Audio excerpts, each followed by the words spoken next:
Well, good day, everyone. Welcome to the lifeinvestigated.com podcast today on the 22nd of June, 2024. The title of the podcast today is Dress Codes. Are they relevant in 2024 in church and business? So, this is one of those 3 o'clock in the morning pet peeves that I woke up this morning. You say, Patriot training, where do you get some of these odd subject matters from? It's, it's just the way my brain works, I suppose, or fails to work one way or the other, however you'd like to look at it. So woke up this morning, like I said early in the morning, thinking this was on my mind on how relaxed or how many standards that we have allowed societal wise to go by the wayside here in the last 10 years, especially, but it's been brewing longer than that. So part of the work I do, contractual work I do interviews and background work on applicants. And one thing that's become more and more obvious to me as from this standpoint as an investigator and a business person is business etiquette and i.e. meaning dress and demeanor when you come in for an interview, or especially when you're coming in for a background interview with someone who is going to have at least the first say so on whether you are accepted into the corporation or not. Uh, some of the lax dress codes and demeanors. I'm going to address demeanor in this also because I believe demeanor and dress code kind of go hand in hand that I see, and just total disconcern for what might be proper attire and proper demeanor for applying for a job. But I've added in this edition because, as some of you know, I before retiring from the ministry, spent 26 years as a pastor. Uh, and I noticed how standards seem to decline over the years. Now, when it comes to our worship, our worship is before our God. It's not about clothing, okay?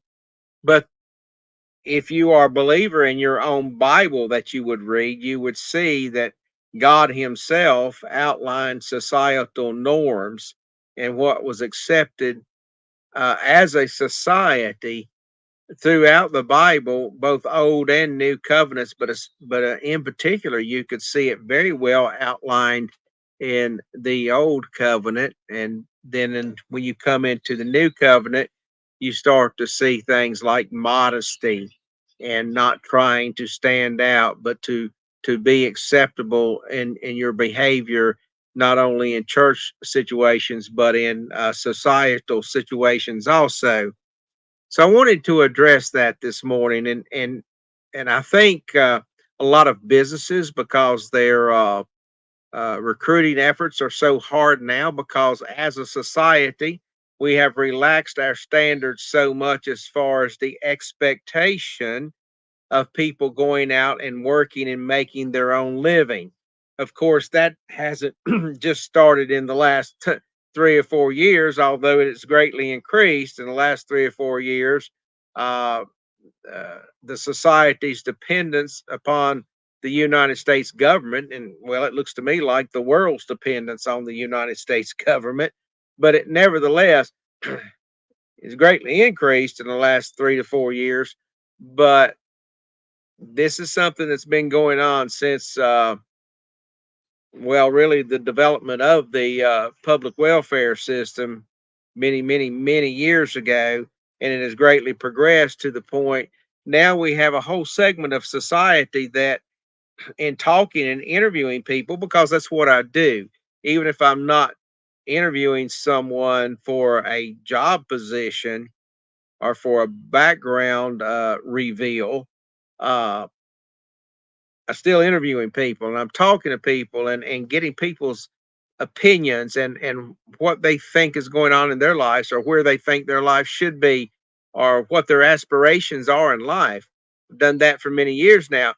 And here's what I've found out. You have a segment of society out here in the United States of America that their aspirations are twofold: to get on disability and to get welfare. I, I'm not making this up. I've interviewed people over the years, and it's become more and more prevalent, much more prevalent in the last 15 years, that their whole goal in life is to get on disability as soon as they can and get their social services, get your welfare, and any other public programs that you can find that's government paid for and sponsored. That all you have to do is either sit on your backside in your slothfulness, or most of the time, not everybody, but a lot of people that I have found that is really their truest aspirations.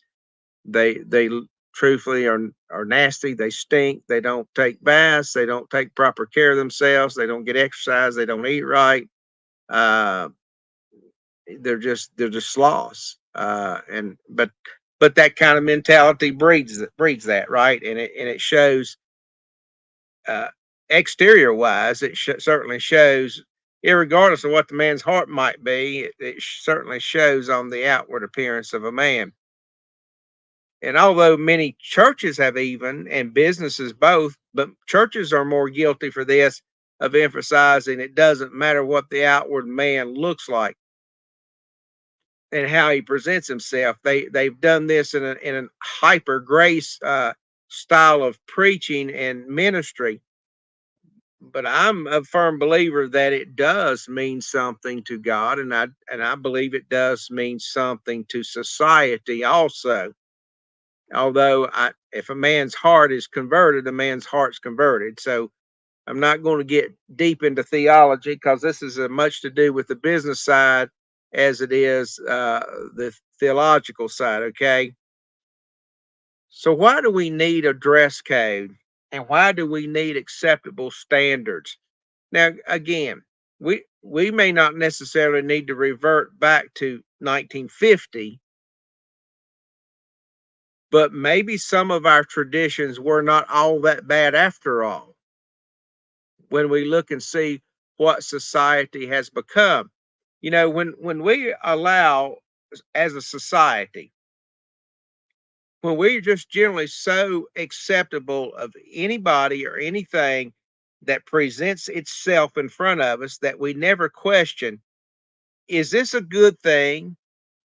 And why does this person feel like they can behave this way in society or look this way in society? Because the way you look in society in the general public is the way you behave also, most of the time. So if we become so inclusive in our desire to just welcome people and to get people in business or to get people in the church, that we just throw all standards to the side. Now, there are some churches that still enforce, or when I say enforce, they make it known what their expectations are from their membership. And I think that's where the churches failed. They failed to make known what the corporate body of the church, what its expectations are. Now, I'm not saying that churches' expectations are holy or righteous, either one. What I'm saying, if you're going to have an organization, whether it be a business or a church, if you don't make your expectations known as the corporate body to those participating, how will they know if they're meeting par or not? And we've gotten afraid to make our expectations known, I believe, in both circumstances, by a lot of companies and churches. So why do we need? So I asked the question: are dress codes relevant in 2024? And Patriot Trainer's answer is absolutely, absolutely. Uh, we need to present ourselves, uh, if we're going for a job, present ourselves professionally. Now, I'm not saying for every job that you apply to that you have to go out and buy yourself, if you're a man, a new sport coat, a new tie, and a new dress shirt, and a new pair of slacks. That's not what I'm saying. One thing that I found as an interviewer that you could do, men and ladies, is the first thing you could do is get up in time for your interview to take a bath. And then after you take your bath, here's a great revelation: brush your teeth and comb your hair also. Now, you may be in a position, you may be living paycheck to paycheck, and you just say, well, okay, dude, I don't have the money to go out and buy new clothes. That's okay in that case. In that case, that's okay. Wash it, but at least go to the laundromat and wash and press in the dryer, if nothing else, what you're going to wear. Okay. Put some deodorant on, do your best. That's all I'm saying is we will do our best, whatever our best is. And unless you are living on the street, you have access most likely to indoor plumbing and some toiletries. And if you don't, if you are living on the street and you're trying to get a job, there are ministries out there that do nothing but this. They get you ready for a job interview. They get you a shower. There's public showers out there in a lot of cities you can go to, or hey, even in some of the more rural communities, if you've got a community center or a YMCA or something like that, I bet you if you went in and told the person in charge, look, I'm homeless, but I've got a job opportunity. I need to take a bath and I need to wash my clothes. I just could almost guarantee you 100% you'll find somebody that's willing to help you do that. So don't come in. If you want a job, don't come in looking like you're living on the street, even though you may be. There's a standard to me, and you are expected to uphold the standard. So, in business, why do we want a dress code? Well, number one, professionalism. Dress codes help maintain a professional atmosphere. In some industries, a standard of dress is associated with how competent or how serious you are about the job. Uh, and plus, the way you dress in your job, now I've gone past the interview, you've made it, and you're in a job now. What's the expectation? So when you dress the part for what your position is, your attitude is going to reflect in that, and people's attitude towards you is going to reflect back to you in that. Your client's perceptions. If you're in a well, every job's a sales job, whether you got the title salesperson or not. Every job is a sales job. And plus, if you're looking the I, for you rebels out there that don't like anything about a societal norm at all, sorry, we still have them. And I believe somewhere along the line we're going to see a resurgence of that. But we do still have it, no matter how much you've tried to degrade it. Um, and it's just an expectation of life. Plus, it builds trust to your clients and it builds trust from your coworkers. Another reason that we have dress codes in business is our brand image. Companies will have dress codes to reinforce their brand image. Uniformity, employee appearance. It reflects on the values of the company. And truthfully, it contributes to a cohesive uh, team value. So some companies today who used to may have been a strictly a for like a man a coat tie dress shirt type of environment, and for the ladies a dress with a certain length on your hem and stuff like that. Nowadays, those that are still conscious about their brand image may provide you with a softer look, for example, in a polo shirt with their logo on it. And that's all well and fine if that's what your company is requiring. But when the company gives you a shirt with a logo on it, what do they expect of you? They expect it to be clean. They expect it not to be wrinkled up like it's been in the floor with a dog laying on it for 6 weeks. I mean, most of you younger generation don't know how to use an iron. You've probably never seen one, but your dryer can take care of what the way fabric's made today. If you'll wash your clothes, put them in the dryer, then take them out of the dryer immediately and hang them up. What few wrinkles in this new material, most of that material, the few wrinkles will come out by themselves. So your company, if they are providing you a brand logo, they expect you to come in with that brand logo looking good. But the only way their brand logo can look good on you, now I'm not talking about your physical body type or anything like that, but the only way their brand logo can look good on you is if you have taken a shower or a bath, combed your hair, brushed your teeth, and done the normal things that is acceptable to be around other people. And then your company's going to be pleased with your appearance and how you are presenting yourself, representing their company. And now some of you, especially you more liberal folks, you really should appreciate this one: equality and inclusivity. Uh, some industries there are dress codes that are necessary. Like in a construction field, and that's goes to my next point of safety and practicality too. If you're out here in a construction job, you want high vis clothing, but you still have an expectation. Now I know when you've worked a while in a construction job, you're gonna get dirty. Okay. Doesn't mean you have to come to work dirty. Doesn't mean you have to come to work smelly. Okay. But in that aspect, it's important if your company is providing you safety type clothing that you do what? That you have that safety clothing on when you're on the job per the policy. But dress codes kind of level a playing field. So if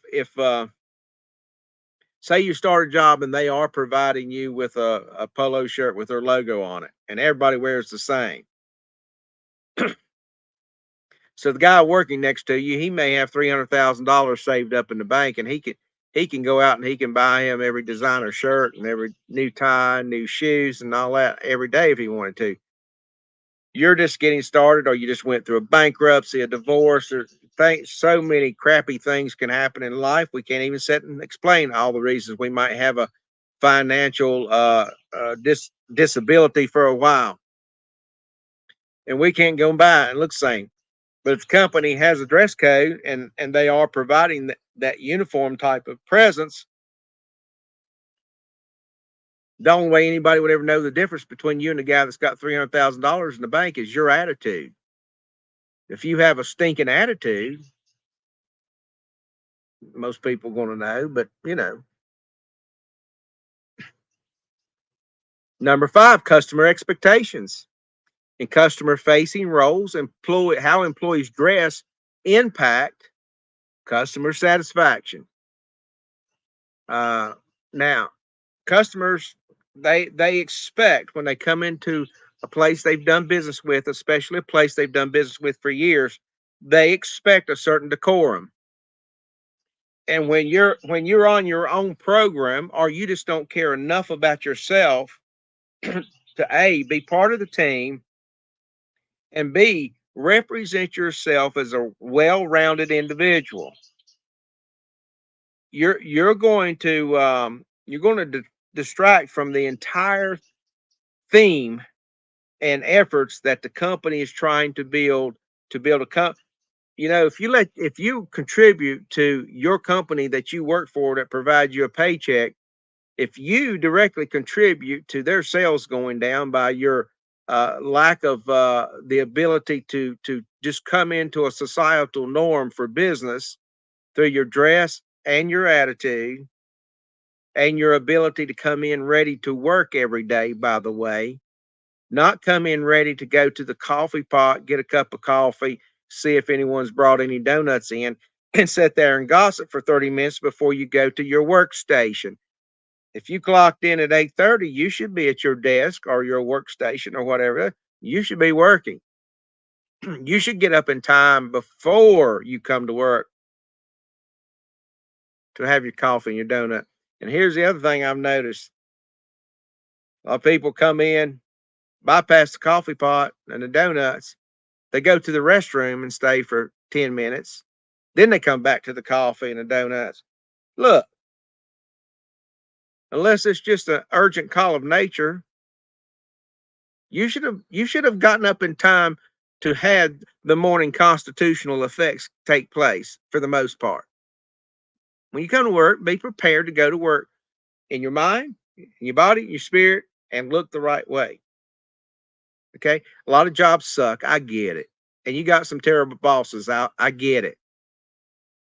That still shouldn't affect you as a professional in your job. You still have personal responsibility. And if your company is so bad you can't have any personal responsibility, find you another job, find you a better boss. But don't let that person pull all of your integrity out of you. It's the wrong thing to do. Well, I'm going a little longer than I wanted to, so I'll try to hurry on through this. Why do we want to have a dress code in church in 2024? I mean, after all, half of the churches out here, their slogan is "Come as you are," and I've even used that slogan before. Because I always thought, well, if a person is in sin and they don't know how to have a relationship with God, okay, there's some work to do. I think we all could agree on that. And sometimes the social behaviors in churches and dress codes are one of those things that you can work with people on as God works with that person. Okay. But if it looks like there's nothing changing and that person's still coming to your church, they stink so bad that nobody else wants to sit beside them, you say, well, that's not love. Yeah, it is. When somebody's wrong and they're refusing correction, when you offer them your help, there's a difference between judging somebody and helping somebody. When you offer them help and guidance to try to help them navigate through the confusion of life and they refuse it, then, you know, that's on them. But when we just let them, I mean, generally speaking, more so, it is a female who will come into a church who's tends to not be moderately dressed. The bigger majority of men, although they may not be dressed in their best and they can do better, and they certainly can do better with their personal grooming by far, most of the time it's females that come into a church that are not appropriately dressed modestly, especially for new converts. But then I've noticed as the trend's gone along through the years, even people who have been in church and claim to be in a relationship with God and claim to be this, and they're even on the boards and this. Some women will come in and they look like they've just been out to the club, just came straight from the club looking for a hookup when they come to church. Sorry, ladies, I don't care if it is 2024. I don't care if you did have a Me Too movement and a women's lib movement. There are certain places, you know, if you're married and you want to dress that way for your husband in your home, you two decide how that's going to be. But you're out and you're affecting everybody else now, not to count the reputation that you're bringing on yourself and the way people perceive you. You say, I don't care how people perceive me. Yes, you do. If you did not care how people perceive you, you wouldn't even make that statement to start with. So, why in churches? Well, respect and reverence. Dress codes in churches often reflect your community values and your reverence towards a sacred place. I don't care if your church is in a storefront. If it's been designed as a house of worship, that place itself should have a certain amount of reverence to it when you come to it. When you come to church and you are presenting yourself in right fashion with your dress codes and your personal demeanors, then you're showing the community that you are in unity and that you're identifying uh, with with your fellow church members, your house of worship members. I mean, you don't need to look like a cult and everybody be dressed in a white gown. That's not what I'm saying. But there will be, whether you like it or not, in your church, there will be a societal norm that's established that the church has said is acceptable, whether they have said it or not. And then that's what everybody will start looking like, to the good side or to the negative side. Pastors, if you're allowing women to come in and look like they've just come from the strip club on a continual basis and not counseling them, then guess what your men are automatically going to start doing? Well, they're going to start acting towards those women like they just come in from the strip club, and they're going to start demonstrating and have the same reactions. That I'm not saying that's right on the men that fought for it, but I'm telling you, you're not going to override the biological system within a man who is visually oriented to start with because of your wonderful dissertation about the Sermon on the Mount. Sorry, Bubba Pastor, it's not going to happen. We need to identify, if you're in a church, you should be identified in unity under Christ, under your God, but we reflect that outwardly also. I know the Bible talks about how much the outward man is useless in respects, but you have to put everything into context, and the Bible tells us to do just exactly that. Number three, why do we want to dress code? And I've really just addressed it. It minimizes distractions. It keeps the environment focused on worship and your spiritual activities. That's one reason I don't believe in, and it seems like, again, I'm not trying to pick on you ladies. I promise you I'm not.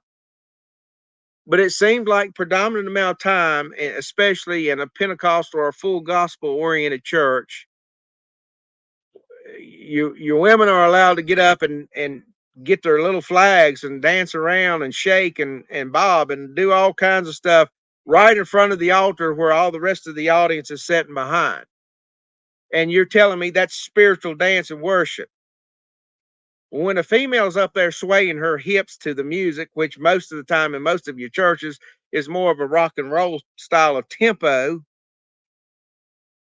there's nothing spiritual about that. That is not only a distraction to the males in your congregation, because your males ain't nowhere near as holy as they want to tell their wives, are you, preacher?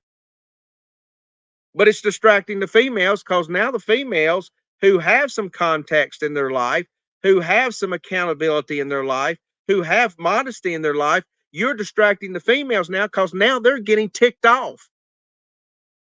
First, they're getting ticked off at their husband for noticing. Now they're getting ticked off at you as the pastor for allowing it to happen. And then thirdly, they're ticked off at the other women for acting the way they're acting and saying it's spiritual. Church needs to clean up a little bit. Number four, again, there are some traditions in life that are just no good, especially in the church, but there are some traditions that are good. So your tradition and your continuity of how you develop and deliver your spiritual aspects of a person's life and how you train and teach them in the church is very important. That continuity is very important, and that dress code helps it. It helps it. Uh, it helps you preserve certain traditions. Now, again, there's certain traditions I see in certain churches that I would not participate in. That I don't personally have a conviction that is a necessity. But if that person has that conviction that it's a necessity, then that person is, they're following their spiritual traditions in humble and humility, in an attitude that they want to worship. Now, I think some churches have gone overboard. Again, we can go overboard with anything, right? I think the one thing Jesus always taught, if you follow Jesus, is moderation. Moderation. The Apostle Paul, for those of you that like to follow Paul as almost he was Jesus, some of you do, let's be honest. He didn't always teach total abstinence from certain things, but he taught it in a moderate sense at certain times in his ministry. So kind of keep that in mind. Modesty, inclusivity, tradition, they all mean something to us. They all mean something to us in a worship situation. And certainly uh, in the business situation too. And as I started at the beginning, yes, there's more flexibility. And I'm glad for more flexibility. There wasn't, well, back then there wouldn't have been a podcast and a video podcast because I do this podcast in both audio and video. So if you're watching me on the video aspect of it, I'm sitting on my porch on a Saturday, summertime. I've got a t-shirt on, and of course you can't see, but I've got shorts on that are modest shorts. If I stood up, there shouldn't be anything that would be offensive to anybody. And I'm not showing anything. It's a t-shirt, so my arms are exposed, but you know, nothing else. So for my situation this morning, I'm dressed modest and flexible. But there might have been a time that I would have had to put a collared shirt and a tie on just to do this. So yes, society has it's given us some flexibility, but it doesn't give us free reign, and it doesn't negate standard responsibilities. Just doesn't. And I promise you, if I were to step in the behind the pulpit again, I may not have a tie on, but most likely I would have a collared shirt or a nice polo, and a good chance I would have a sport coat on. I guarantee you, when I go to do my interviews or I go to do anything in my investigative or training profession, because I'm a trainer also, I'm either going to have a company shirt on with a nice logo and a nice pair of casual pants, like a khaki or something. I'm going to be dressed appropriate, or I may even have a collar shirt on and a sport coat. It's important today as it always has been. This is the Patriot Trainer. Share this with somebody. Somebody needs to hear this. Share it with as many people as you can. Like it, subscribe to all these channels, and all that fun stuff we do. I'll see you next time.